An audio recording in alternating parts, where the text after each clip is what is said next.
زڵمەتی وایان لێ کردووە کە ئەمەلیان نەماوە بەم حکوومەتەکە بتوانن ئەنجام بدەن لەبەر ئەوە مردنیان پێ تووشترە تا لە ژیانی دەوڵەت.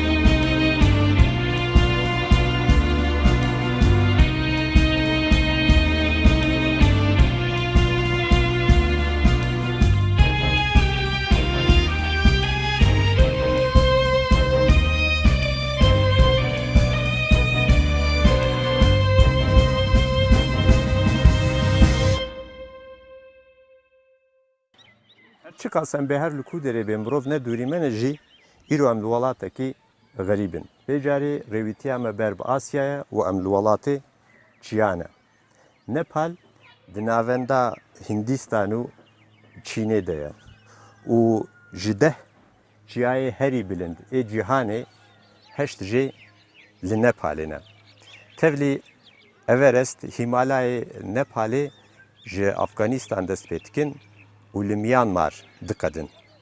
ایرو امر 1158 متر بلندن لمخابن جمجه ام تشتکی زیده جویچیایی نابینن.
هەر وەگەوەی لە هەڵسوکەوتیان بەدیار دەکەوێت مرۆڤەکان هەر لە دەمی لەدایکبوونیانەوە خوازیاری سەربەخۆبوونن بە هەمان شێوە بە هیچ شێوەیەک نایەنەوێت کە لەژێر هیچ ستەمێکدا بن و ببنە پاشکری هیچ کەسێکی تر بە پێچەوانەوە دەیانەوێت کە خۆیان ڕێگای خۆیان بکێشن و ببین و بیرکردنەوەی خۆیان بەسەر بەخۆی دەرببڕن بەڕای من ئەمە ڕووداوێکە کە هەر لە مێژووی شارستانی مرۆڤەوە بوونی هەیە نیپال وڵاتێکی وەک خەون کە دەکەوێتە قەتپاڵی زنجیرە چیاکانی هیمالایە کە وەک چەتری دنیا دەبینرێ. لە سنووری لەگەڵ چیندا ئەڤەرێست بە بەرزایی 8848 متر بەرز دەبێتەوە. جگە لە ئەڤەرێست 13 چیای دیکە بە بەرزی 6000 بۆ 8000 بوونیان هەیە. ڕەنگە بەهۆی هێندە نزیکبوونی لە ئاسمانەوە بێت کە نیپاڵ بۆتە وڵاتی هەزاران خوداوەند گەر لەسەر ڕووی دنیا دەتەوێت هەست بە دنیایەکی تری تەواو جیاواز بکەی ئەوە ئێستا ئێمە لەو خاک و وڵاتین. سەرەتاترین چیرۆکەکانی ئەم خاکە دەگەڕێتەوە بۆ میرنشینەکانی هێندۆ کە مێژوەکەی دەگەڕێتەوە بۆ سەدەی پێنجەمی پێشزاین. دەستاوێزهەڕوو دوارە وا بیر دەکرێتەوانێت کە دەستپێکی ڕاستی ساڵنامەی نیپال بگەڕێتەوە بۆ 1970 کە لەلایەن گەلی کاتماندووەوانێ بەکاردرا. لەم مێژووە هەتا ساڵی 1200 لە بەرەوەی زانیاری پێویستە بەردەستان نییە. مێژوو نووسان ئەم قۆناغیان ناوناوە چاخی تاریکی. لە ماوەی تاریکی یان چاخی ناوەڕاست دەوترێت کە 50 پاشا هاتوونەتە سەر تەخت و وڵاتەکەیان بەڕێوە بردووە هەر یەکە و بە شێوازی تایبەتی خۆی. فەرمان ڕەوای ڕانا کە لە ساڵی 1846 وە لە دۆڵی کاتمانداوە دەستی پێکردووە. بە کورتی مێژووی سەرەتای نیپاڵ بەم شێوەیە باسی لێواکرێت. کە تایە نیپالدا بەش بووە و چەندین شەڕ و شۆڕ و لێک تێنەگەیشتن لە نێوان پاشەکانە ڕوویداوە. هاوکات هاوڵاتیان ڕوبەڕووی چەندین تاڵی چەرمەسەری بوونەتەوانێ. جگە لەوەش دەست تێوەردانی وڵاتانی بێگانە و بارگژی ناوخۆی ڕوویەوە. ئەمانە هەمووی لە مێژووە ئاماژەی پێدراوە کە پاشەکانمان چۆن بارودۆخیان لەگەڵ خەڵکەکەیا بەسەر بردووە. ئەم دەستێوەردانش لە ڕاستیە بارودۆخەکەی زیاتر گرشتر و ئاڵۆسرە کرد لەسەر خەڵکی نیپاڵ و ناوچەکە. पूर्वमा कोशी पारीसम्म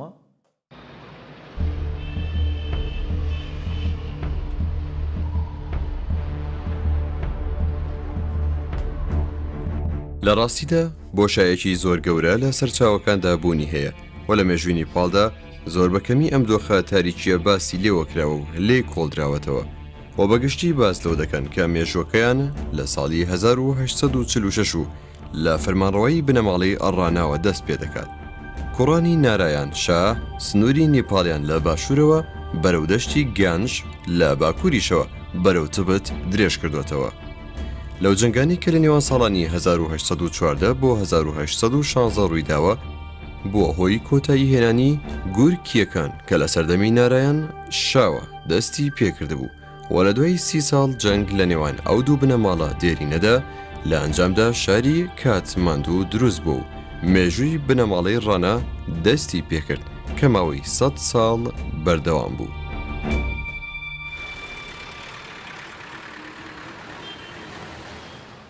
نێپال دەمێکە درێژ بشاهیتیە تێی ئیدارەکردن و حتا 1951 دبن حکومداریە ماڵباتە ڕانادا دمینن. پشتی 51 شۆرەشێک چێ دەبێ و حکومداریە vê ماڵباتê diqedê lê şahîtî nakedê û piştî vêna şahekî nû û ciwan çûya pan şah tê ser desthilatdariyê. Ev saraya gon li pişt me jî dibînin ji wî wextî maye lê niha jî mûze ye. शक्ति राजतन्त्रले पूर्ण रूपमा शक्ति आफ्नो हातमा लिन्छ र नयाँ शक्ति لە دوای 4 ساڵیدی سیستمی پاشایەتی ڕانا کۆتایی هات. لە ساڵی 1950کانە جەنگێک ڕوویە کە بۆ دیموکراسی بوو، بەڵام لە ڕاستیە جەنگی دووبارە دروستکردنەوەی پاشاگردانی بوو کە لە ئەنجامدا هەر ئەوە دروست بوویەوە لەگەڵ بارگریژە ناوخۆیەکانیشە. لە ساڵی 1960 سیستمی پاشایەتی هەموو هێزەکانی خستە دەستی خۆی و هێزی مۆدرن سیاسی و دیموکراسیەکانی سنووردار کرد. بەو شێوەیە نیپاڵ بۆ ماوەی زیاتر لە 30 ساڵ لە ژێر دەسەڵاتی شاهانەیە مایەوە. प्रजातान्त्रिक शक्तिको बीचमा द्वन्द्व सुरु हुन्छ. لە دوای پرۆسی هەڵوەشانەوەی بنەماڵەی ڕانا کە لە ساڵی 1950دا ڕوویدا جێیەکی تایبەت لە مێژووی نیپاڵدا هەیە، چونکە بۆ یەکەم جار دەستەواژەکانی دەستور و یاسا، کۆمار، پەرلەمانتار هاتنە ئاراوە، ئەویش دوای چەند ساڵانێکی درێژ لەمانەوە لەژێر دەستەیی و فشاری سیستمی پاشایەتی. لە دوای پرۆسی هەڵوەشاندنەوەی بنەماڵەی ڕانا کە لە ساڵی 1950دا ڕوویە جێیەکی تایبەت لە مێژووی نیپاڵدا هەیە، چونکە بۆ یەکەم جار بوو کە دەستەواژەکانی دەستور و یاسا، کۆمار، پەرلەمانتار هاتە ئاراوە، ئەویش دوای چەندین ساڵانی درێژ لەمانەوەی لە ژێر دەستەیی و فشاری سیستمی پاشایەتی. ئەمەش بۆ چەند ساتێکی درێژ بەردەوام بوو، دواتر کۆتایی پێوە. بە کوێری ماوەکانی ساڵی 1950 بۆ لە ناوبردنی ڕژەمی بنەماڵەی ڕانا و دروستکردنی هێزی تازەی سیاسی لە 19 شوباتی ساڵی 1960 دەستور لەلایەن پەرلەمانەوە پێشکەشکرا و ڕژێمی کۆماری دامەزرێنرا. هەر لەگەڵ بەکاربردنی چەمشی دەستور لە نیپاڵ بارگرژی لە نێوان هێزە سیاسەکانە ڕوویدا. هاوکات دۆخێک دروست بوو کە مێشک تێکدەر بوو لە هەمبەر هەر کارێکی پەرلەمانەوە و ئاڵۆزی و بارگرژی زیاتر لە نێوان هێزە سیاسیەکانە دروست بوو. لە ئەنجامدا هەڵبژاردننی پەرلەمانی ئەنجامدرا، بەڵام ئامانجی سیستمەکە بریتی بوو لە یاری دەسەڵاتخوازی، چونکە لە هەموو بارودۆخێکە ئاشکرا بوو کە کوێ نایباتەوە، بەڵام وەک ئەوەی چاوەڕێکرا کۆنگری نیپاڵ درایە دەست زۆرینە. बन्यो त्यही परिवेशमा संविधान सभा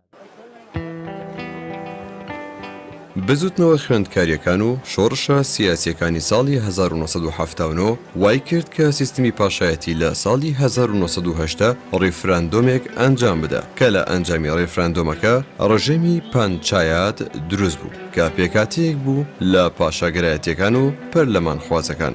ڕژێمی پانچایات هاوشێوەی خێزانی شاه و پاشا تریپ و بانا بوو کە بێ هەڵبژاردن بەڵام وەک کابینی حکوومەت دەسەڵاتی گرت بۆ دەست کە بۆ هۆی فرە پارتی لە ساڵی 1990 نەوەی پاشا تریپ هوبانە بیرێندرا توانی تا ساڵی 1991 بەردەوام بێت کە توانرا سیستمی فرە حزبی بەکار ببرێت.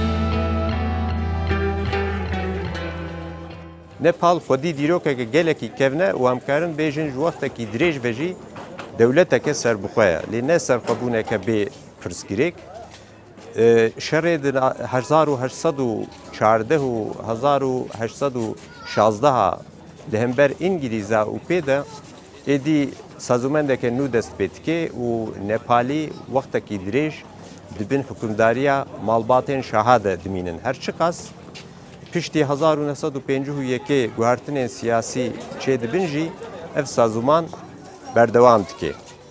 Ka em mêzênin piştî 1991 çi guhertin vê welatî çê dibin. بۆ یەکەم جار لە ساڵەکانی 1993 بۆ 1994 ئەندامەکانی پارتی ماوەیم ناسی. ئەو کاتە تازە ئەچوومە پۆلینۆ. پارتی کۆمۆنیست و چەند پارتێکتر ئەو کات چەندین چالاشی جۆر بە جۆریان سازە کرد چونکە ئەوانەیان ویست کۆمەڵگا لە بنەڕەتەوە بگۆڕن. هەر بۆیە ڕێکخستنەکانی کۆمۆنیست زۆر بەناوبانگ بوون. من زۆر مەراقم بوو کە ئەوان بناسم. لەو ماوەیە لەلایەن چەند ئەندامێکی کۆمۆنیستەوە چالاکیەک لە گوندەکەمانە ساز کرا. ئەوە بوو منیش ڕۆشتم و بەشداری چالاکیەکەم کرد.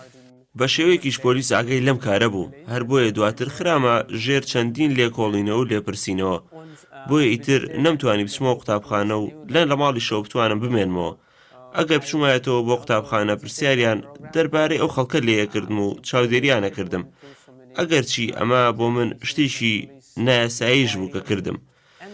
دوای چەند هەفتەیەک پۆلیس یای بەسەر ماڵمانە بەڵام لەبەر ئەوەی منیان نەناسی بووە لەگە براکەم لێیان تێکەڵ بوو هەر بۆیە ئازادیان کردم. هەر بۆیە دواتر لە بەیانێکی زووە ماڵەوەم بەجێهێشت و هیچ چانسێکم نەمابووە جگە لەوەی کە پەیوەندی بە کۆمۆنیستەکانی گوندەکەمانەوە بکەم. پۆلیسی خستنەگەڕ لە ژێر ناوی کیلۆسێرای 2 ئامادەکرا. لە نێو ئەو ئۆپەراسیۆنانەیە چەندین گەنجیانە کوژرا یاخودوو نەبوو. منیش بەڕاستی چانسمە بوو کە ڕزگارم بوو. ئەگەر ئەوانیش بیان گرتمایە تەنها بە لێپەرسینەوە دەستیان لەسەر سەرم بەرنایە. دڵنیام کە ئایان کوشتم. هەر بۆیە تێکەڵ بە هێزی کۆمۆنیستی بووم و بەشداریم کرد لە چالاکی ژێرزەمینی پارتی ماوەیستە.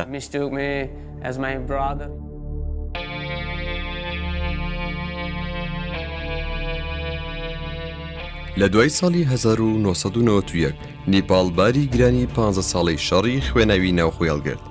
دۆزی دیموکراسی و ڕژێمی کۆماری کە ڕابردویان دەگەڕایەوە بۆ ساڵی 1950 زانرا کە هیچ کەس بەڕاستی ئەم پرۆگرامە جێبەجێ ناکات. لە بەرامبەرەمەدا لە ساڵی 1996دا ماوەیستیەکان بڕیاری شەڕی گەریلایەندا و پەتی شەڕی ناوخۆیان سووتاند.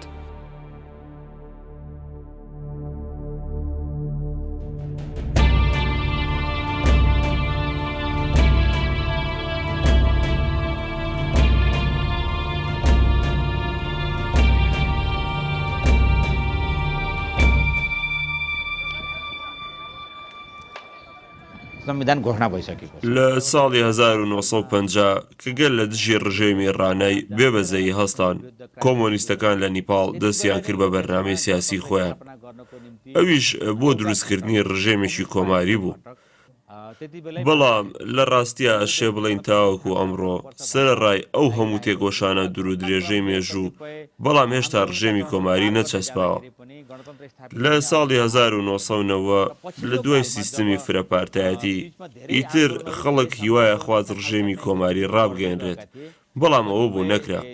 هەر بۆیە کۆمۆنیستەکان دەستیان کرد بە شەڕی ناوخۆ بە ئامانجیەوەی کە خواستیان بوو کە ڕژێمی کۆماری بۆ وڵاتەکە بەدەست بێنن.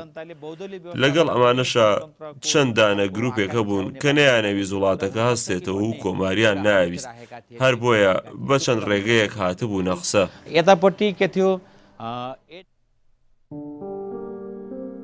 بەڵام وەک هەرماوەیەکی دیکەی جەنگ وەک سیاسەتی وڵاتەکەی هێڵێکی گشتی بۆ هێزە چەکداریەکان دیاری کرد. لەو ماوەیەدا بەهۆی یاخیبوون و شەڕی ماۆیسیەکانەوە چەند هەرێمێکی ئۆتۆنۆمی نیپال دروستکرا و بۆ ماوەیەکی کاتی فەرمانڕەوایی خەڵک دروستکرا. لەو ڕووداوەی کە لە مانگی حوزیرانی ساڵی 2001 ڕوویدا شازادە دیپێندرا لە دوایی ئەوەی کە هەموو خێزانەکەی خۆی کوشت خۆشی ئینتیحار کرد.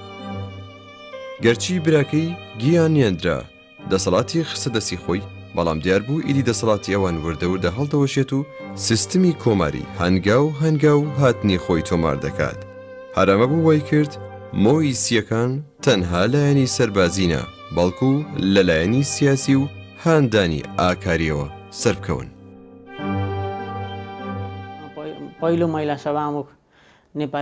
دوای ئەوەی کە لە لایەن شاوە ڕیفراندۆم ئەنجامەدرێت، چەندین چالاکی جۆراجۆر وڵاتەکەمانە ئەنجامەدرێت.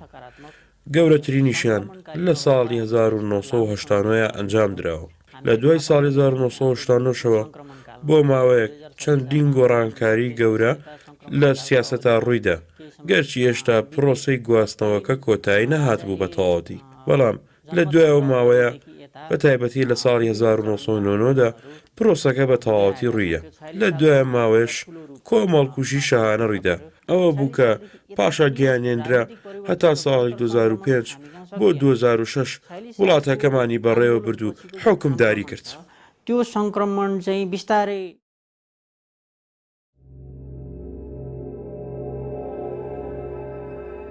ساڵی 2006 بە خاڵی وەرچەرخان لە مێژووی نیپاڵدا دادەنرێ. لە دوای ئەوەی گەریلا ماۆییەکان ئابلوقیان خستە سەر کاتماند، شاه گەیانێندرا حکومەتی هەڵوەشاندەوە و ڕەوشی لە ناکەوی ڕاگەاند. کاتێکیش کەپکردنەوەی یاخیبووان هاتە ئاراوە، زۆرینەی خەڵکی نیپال کەوتنە زیندانەوە. خەڵکی نیپال ئەوانەی بە شوێن سەربەخۆیی و کۆماری بوونەوە بوون بەم دەستگیرکردانە ڕازی نەبوون. تا دواتر ڕاپەڕینی یاخیبووان و گەریلاکانی ماۆیست بوونەیەک. هەر بۆیە شاه گەیانێندرا چارەیەکی تری نەما جگەلەوەی ئەو ئەنجومەنەی کە دروستی کردبوو هەڵی وەشێنێتەوە و دووبارە دروستی بکاتەوە. لەدەی مانگی حوزەیرانی ساڵی 2006 دەستکرا بە دانیشتن و گفتوگوی ئاشتیانە لەگەڵ گەریلاکان. هەر بۆیە لە هەمان ساڵدا و لە مانگی 11دا بە سەرکەوتووی گەیشتە ئەنجام. دواتر لە یەکەم هەڵبژاردندا ماویۆسیەکان توانیان 1 لە 4 بەشی کورسیەکانی پەرلەمان بەدەست بێنن. وردەوردە کۆمۆنیستەکان وایان بە باشزانی کە ئەبێ هەموو پارتەکانی تر هەنگاو بە هەنگاو هاوکاریان بکەن، هەتاوەکو بتوانن بێ هیچ جەنگ و ناخۆشیەک بتوانن کۆمارێک ڕابگەێنن. بۆیە لە ساڵەکانی 2005 بۆ 2006 پارتە سیاسیەکان لە نێوان خۆیانە ڕێکەوتنیشی گەورەیان کرد. لە دوای ئەو ڕێکەوتنە لە دژی سیستمی پاشایەتی پارتەکان چەندام و دەستگایەکی مەدەنی چالاکیان ڕێخست. ئەمەش بەمەبەستی ڕاگەاندنی کۆماری بوو و ڕێکەوتن لەسەر ئەوەی هیچ جوڵەیەک نەکرێ بە کۆنگرەی نیپاڵیشەوە. هەر بۆیە هەمووان ڕازی بوون بە دۆخەکە. هەرچەنە بۆی شەڕی ناوخۆ چەندی کەس گیانی خۆیان سپارد، بەڵام لە کۆتاییە کۆمار هەردامەزرا.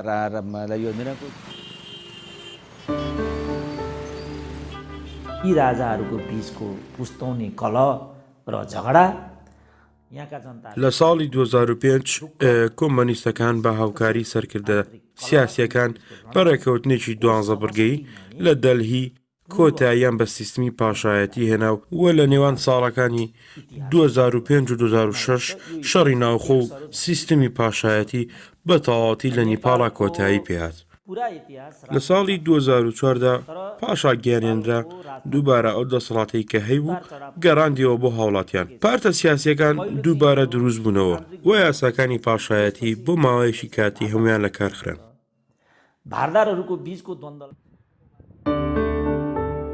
لە کارخستنی سیستمی پاشایەتی بەمانەی ئەوە نەدەهات کە یەکسەر ئەو سیستمە کۆتایی پێبێنرێت. سەرڕێی ئەوەی باڵێنیانیا بوو بە ماۆیسیەکان، بەڵام پارتە سیاسیەکان لە هەوڵی دواخستنی ڕاگەاندنی کۆماریدا بوون. هەر بۆیە ماۆیەکان ڕەخنەی زۆر توندیان گرت و کشانەوە لەو حکوومەتە لەبەر بێبەڵێنی پارتەکان. بەکشانەوە لە حکوومەت دەست بەجێ کاریگەری خۆی ڕەنگدایەوە. دووبارە بانگی ماۆسیەکانیان کردەوە و بانگیان کردنەوە سەرمێزی گفتوگۆ و بەڵێنی دەست بەجێ ڕاگەاندنی کۆماریان پێدان. لە هەڵبژاردنەکانی ئەنجومەن بۆ دەستور ماۆیەکان توانیان سەرکەوتنێکی بەرچاو تۆمار بکەن. وەجارێکتر لە مانگی 5 2010دا لە ژیانی سیاسی نێپالدا سیستمی پاشایەتی بە یەکجاری کۆتایی پێهات.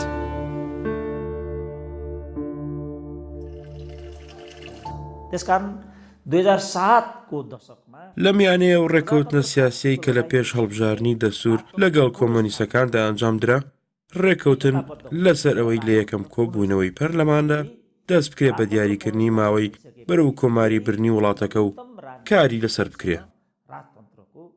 هەر بۆیە لە دەی نیسانی ساڵی 2010دا دەستکرا بە یەکەمین هەڵبژاردننی دەستور. لە 28 حوزەیرانی 2010دا دەستکرا بە کارکردن بۆ تەواو لەناوبردنی سیستمی پاشایەتی و کارکردن بۆ دروستکردنی سیستمی کۆماری لە وڵاتی نیپاڵە. 2045-46 फेरि नेपालमा بەم شێوەیە سیستمی پاشایەتی و جەنگ و هەروەها تەواوی تاڵیەکان لە ڕێگای دەستورەوە دەستکرا بەلابردنیان.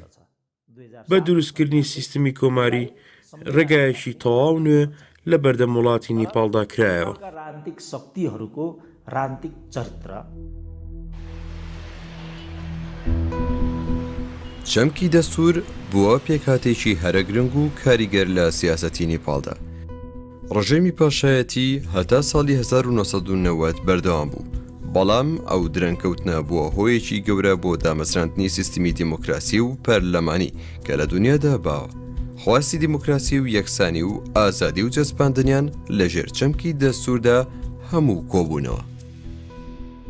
برندرە کە هەوڵی دەدا بۆ دامەزراندنی سیستمێکی پاشایەتی و پەرلەمانی لە پێش ساڵی 1990 داخوازیەکانی دەستور دەبوو بە ناچاری بچێتە ژێر دەسەڵاتی سیستمەکەوە. هەر بۆیە برێندە پەرلەمانێکی دوو پێک هاتەی دامەزراند. پەرلەمانتارانی سیستمی پاشایەتی کە لە 205 ئەندام پێکهاتبوو و پەرلەمانی نەتەوەی کە لە 60 کەس پێکهاتبوون، کامەش وای کرد ئاڵۆزی زیاتر بخاتە ناو نیپاڵەوە. لەبەر ئەو نەئارامی کە زوزوو بەسەر وڵاتدا دەهات و بەوەی لابردنی پاشاوە تا بێت خواستی دەستوری نوێ زیاتر دەبوو و هەوڵ دەدرا زووتر ئەو بابەتە جێبەجێ بکرێ، چونکە وای لێ هاتبوو ئیدی بەو شێوەیە وڵات بەڕێوە نەدەبرا یاخود لەوەدا بوو لەلایەن وڵاتانی ترەوە بەڕێوە ببرێ. पाएको छ र यसले चाहिँ بابێنە سەرەوە قۆناغی کە سەردەمی گواستنەوە شرۆڤاکەن. وەگاشکرایە ئێمە لە سەردەمێکی گوازراوەداین کە بۆ هەتا بەردەوامە بێت. دەستوری نوێ دوای ئەوەی کە دەست بەدانانی کرا چەندین چالاکی ئەنجامدرا، بە تایبەتی لە ساڵی 2005 بۆ 2006 ڕێکەوتنی ئاشتی لەگەڵ ماوەیسیەکان ناکرا کە لە جەنگێکی درێژا بوون لەگەڵ دەوڵەتە کە بە هەزاران کەستیایدا گیانیانە دەستدا و سەدان هەزارانی تریش لە ماڵ و حاڵی خۆیان وەردەدران. ئەمەش ئەوەن پیشانەیەت کە پرۆسەی دەستوردانان لە نیپاڵ چەندە کارێکی سەخت بووە. لە دوای چالاشەکانی ساڵی 2005 بۆ 2006 ڕێکەوتنی ئاشتی ڕوویە ئەمجارە بە تەواوەتی دەستکرا بەرداڕشتنەوەی دەستورە نیپاڵە. हत्याकाण्ड र त्यसपछि ئەگەرچی شەڕ و تەنگەژە لەسەر دەستور هێشتا بەردەوامە لە نیپاڵ، بەڵام لە پرۆسەی دانانی دەستوری نیپاڵدا دەکرێت بڵین چەندین دەستکەوت وە دەست هاتن. खास गरिकन नेपालको ماوەی دروستکردنی پرۆسەی دەستور لە نیپاڵە زۆر شتی فێر کردین. چەندین مافمان بەدەستهێنا، هەر لە مافی ژنان و مافی تەواوی مرۆڤایەتی. لە سای ئەمەوە دانووسان لە نێوان پارت و لایەنە سیاسیەکان زیاتر بوو و مافەکان کەوتنە ژێر دەسەڵاتی یاساوە. ئەمەش هەموو ڕووداوی ئەرێنی بوون. هەروەها چەمکەکانی وەکو سکۆلاریزم و ئازادی باوەڕ کەوتنە ناو دەستورەوە وە چاکسازی لەبارەی دین و باوەڕی هەرێمەکەدا کرا. समाधानका निम्ति यदि राजनीति ئاڵای نیپال هاوشێوەی وڵاتانی سویسرا و ڤاتیکان یەکێکە لە ئاڵای ئەو وڵاتانەی کە لە دنیادا شێوەکەیان لا کێشەی نییە لە دوو ڕنگ و دوو هێما پێکاتوە لە ئەنجامدا 4 پێک هاتەی دروست کردووە ئەگەرچی ڕایەک هەیە لەسەر واتای ڕەنگەکانی ئاڵاکە بەڵام دەربارەی هێماکان چەند ڕایەکی جیاواز بوونیان هەیە بەڕای هەندێک کەس دەربارەی هێماکان دەڵێن کە هێمای خۆری سەر ئاڵاکە دەڵێت لە ئاڵایەکی هندستانی وەرگیراوە کە مێژوەکەی دەگەڕێتەوە بۆ 2000 ساڵ پێشێستا هاوکات هێمای مانگ دەگەڕێتەوە بۆ بنەماڵەی ڕانا کە هەتا ساڵی 1950 حکومڕانی نیپاڵی کردووە بەڵام بینیتە کارکی بە شێوەیەکی تر ئەمەمان بۆ لێک دەداتەوە ئاڵای نێپال لە تەواوی ئاڵای وڵاتانی دنیا هەم لە شێوە هەم لە قەبارەتەوە و جیاوازە دەبینین کە زۆربەی ئاڵای وڵاتانی دیکە لە شێوەی لاکێشەدان بەڵام کاتێ سەرنجی ئاڵای نێپاڵە دەین چاومان بە دوو بەشی سێ گۆشەی دەکەوێت دەکری هێمای خۆر و مانگی سەر ئاڵاکە بەم شێوەیە بخەینە ڕۆ تا خۆر و مانگ بوونیان هەبێ نێپاڵیش بەردەوام دەبێت لەبوون ڕەنگی سووری ئاڵاکەش نیشانەی ئازایەتی و بوێریە نێپاڵەکان بەگشتی لە دنیادا بەگەلێکی بوێر ناودەبرێن هەر بۆیە ڕەنگی سوور هێمایە بۆ پاڵەوانێتی ومانەی ڕەنگی شین ئاشتیە گۆتاما بوودا کە لە جیهاندا بە قاسدی ئاشتی دەناسرێ لە نێپال لەدایک بووە هەر بۆیە نێپال بە هەرێمی ئاشتی دەناسرێت لەبەر ئەم هۆکارە هێڵەشینەکەی ئاڵای نێپال نیشانەی ئاشتیە و ئاشتی نیشان دەدات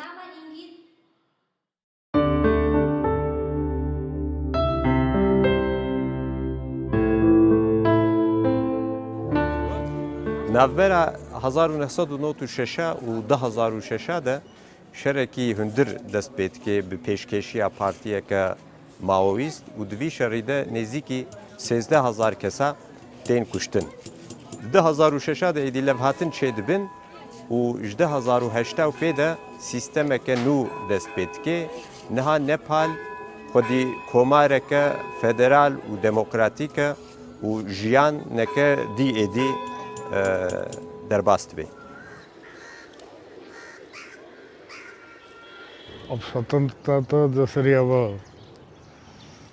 چۆن هەوا پێویستە بۆمانەوەمان لە ژیان هەر بەو شێوەیەش سربەخۆیی و ئازادی پێویستە بۆ دڵ و ڕۆح و ژیانمان گەر بە سربەخۆیی نەبێ ئەوە مرۆڤەکان هیچ لە گرنگی تێناگەن هەر بۆیە سربەخۆیی لە ژیانی هەرێکێکا جێگەیەکی و تایبەتی خۆی هەیە